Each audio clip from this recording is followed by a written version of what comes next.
Hey everybody, it's me, Alex Garcia, aka the COG, coming at you as always from Clique.com to bring you, you know what time it is. It's the best day of the week, new comic book day.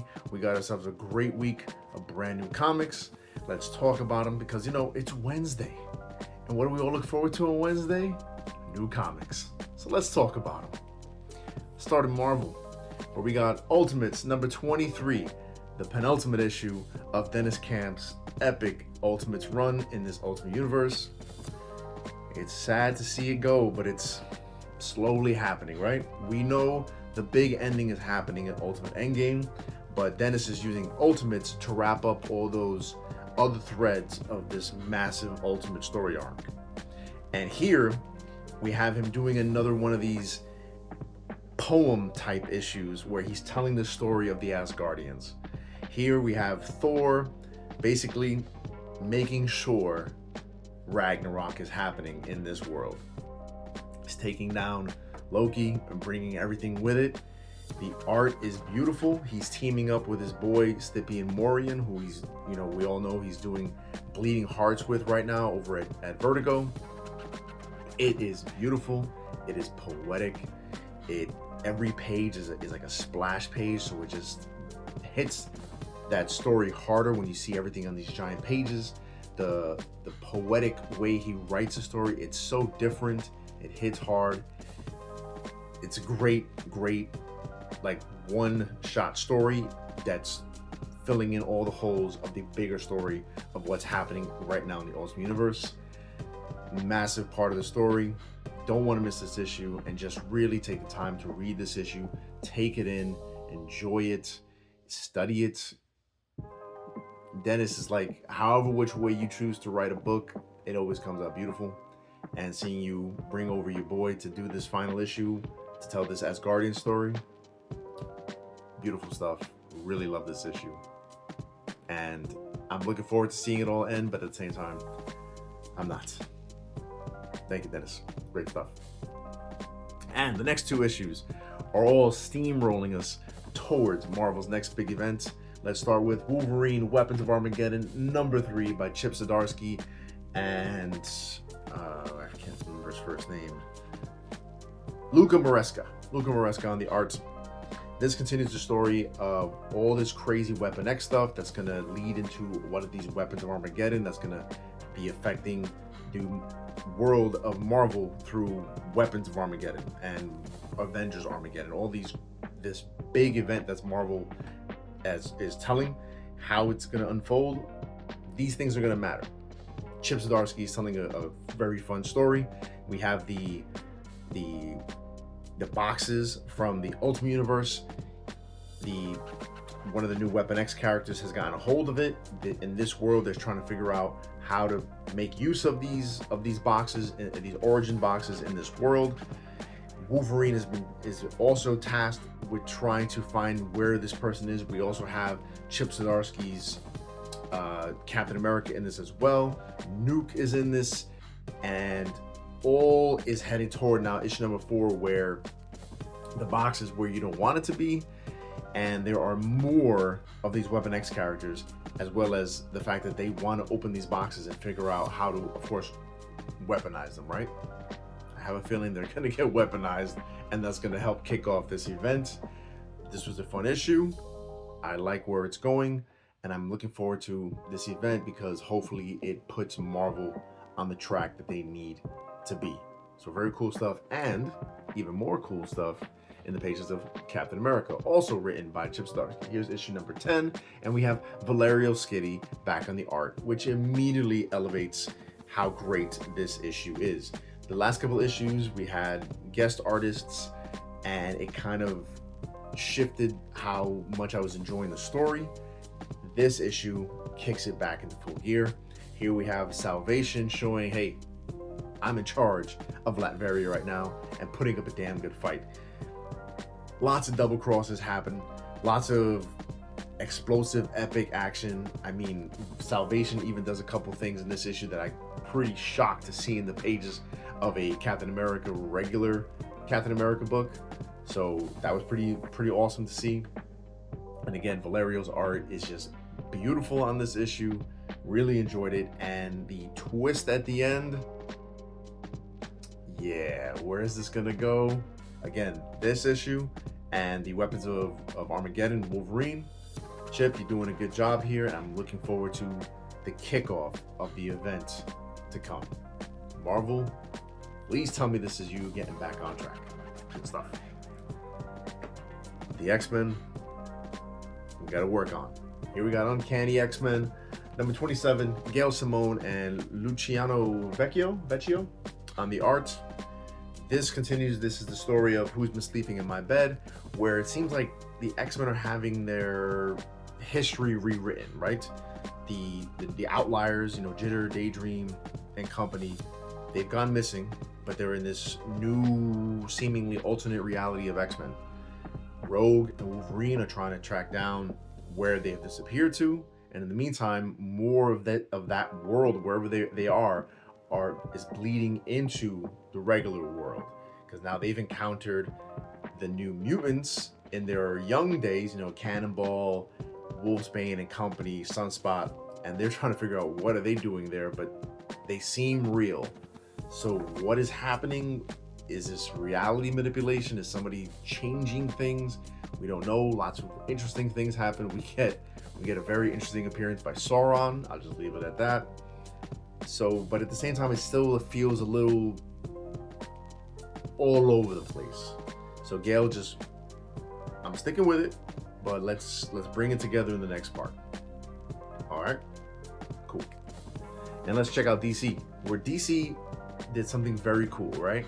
Something that's been very popular lately is how Marvel is, going into these old story arcs to give us more of these stories from that time period, whether it's, going into Psylocke's past and telling more of her story, or going into X-Men past and saying, oh, let's go into this piece of history, like with the Outback story arc that's going to be coming out soon, going into Wolverine's past and telling these weird stories.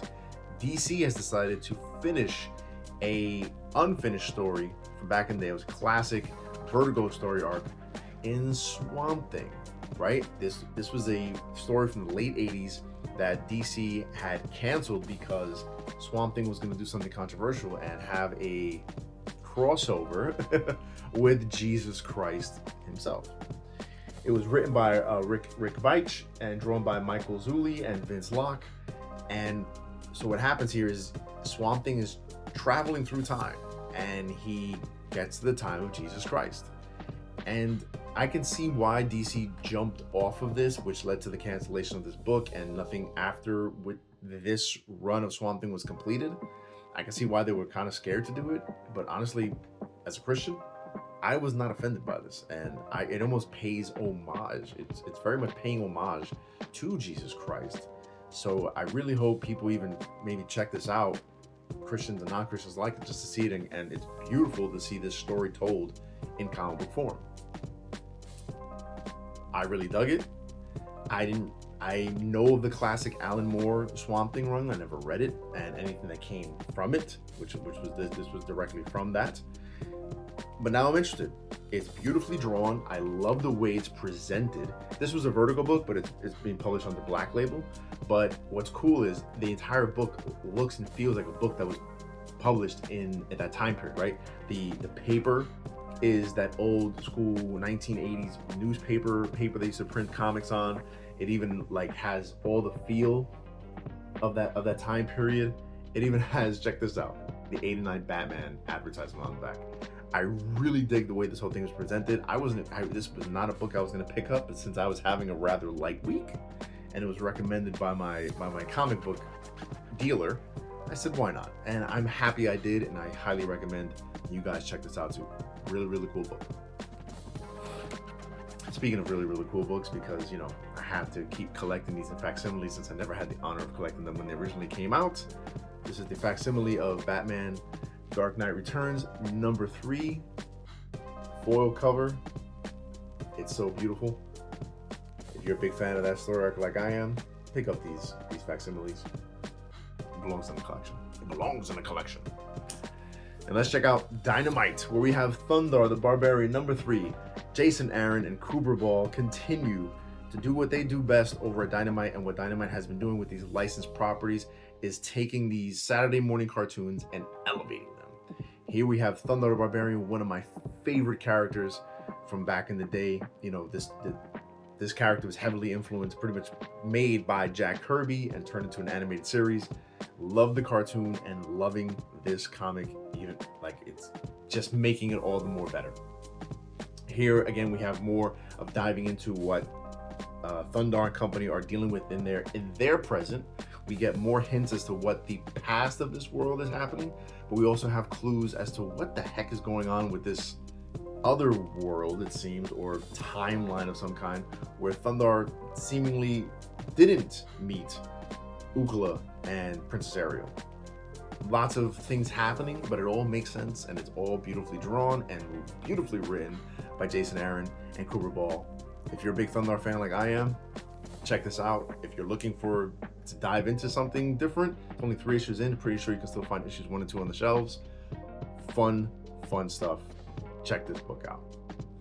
And last but not least, I had a bad idea, but this was not a bad idea, which was produced by Bad Idea. Warbird number 0 by Derek Halstad, Robert Venditti, and drawn beautifully by Jesse Lonergan. Now, Bad Idea has been putting out some books, and they've been doing this whole 0 issue. The buy-in $1.99 to get this issue and give you a taste of what's to come in this series. In this series, we have this character who his job is to steal things that are unstealable and get them to where they want to be. He can drive anything that's like almost like his power, so to speak. And in this issue, it's action-packed. He's trying to claim a vehicle, I'm not gonna say what, from a very interesting location. The dialogue is very fun, it's refreshing, and like I said, the action is beautifully drawn in what is occurring in these pages, and it's only a taste. So right when I was really getting into it, it was over. And I'm looking forward to issue number 1. The only thing I'm gonna say is, you guys got me with Planet Death. Where is Planet Death? Where has it been? Do not do that with me with Warbird, because if I get another 2 issues in and then the thing disappears, I'm gonna be very upset. But in the meantime, for $1.99, check out this issue. You won't regret it. It's a lot of fun. And that's what I picked up for this week, guys. It was kind of a light week. That's why I was able to venture off and to do some different stuff. I was happy to pick these things up. I had a great time. And guys, do not forget, this Saturday, May 2nd, the best day of the entire year, Free Comic Book Day, or Comic Book Giveaway Day, as it's being kind of renamed right now. But make sure you hit up a local shop or a shop that you can get to and pick up these great free books, as well as taking advantage of any deals that the comic book stores are going to be having on this day. It's very common that it happens, and it's also just a great community day where everybody shows up. You see people you maybe haven't seen in a long time. You get into these conversations, you find out what everybody's been collecting, and you just hopefully leave with a fat stack of books. It's like the Christmas of the comic book community, so don't miss out on it, guys. And guys, as always, please like, share, and subscribe to everything that we're doing here. Make sure you're checking out our Facebook, our X, our YouTube, our Instagram. We're all over the place, and we're constantly covering the latest and greatest comic news and having massive discussions on our Major Issues podcast, which is going on right now, where we're discussing the latest issue of Spider-Man Superman #1, which was a lot of fun. So make sure you're following us all over the place, and also make sure you check out Dirt Sheet Radio if you want to know everything that's going on in the world of wrestling, whether it's WWE, AEW, ROH, TNA. We got it all covered over there. So guys, thank you as always for taking the time to watch these videos. Let me know what I missed out on. Let me know what you picked up. Let me know what was you would say is absolutely the worst thing to pick up. Also, guys, make sure you're checking out comicbookclique.com for even more in-depth reviews on all these books and more on the website. Let's keep the conversation going. And like I said, thank you as always. And always remember to keep print alive and read more comics.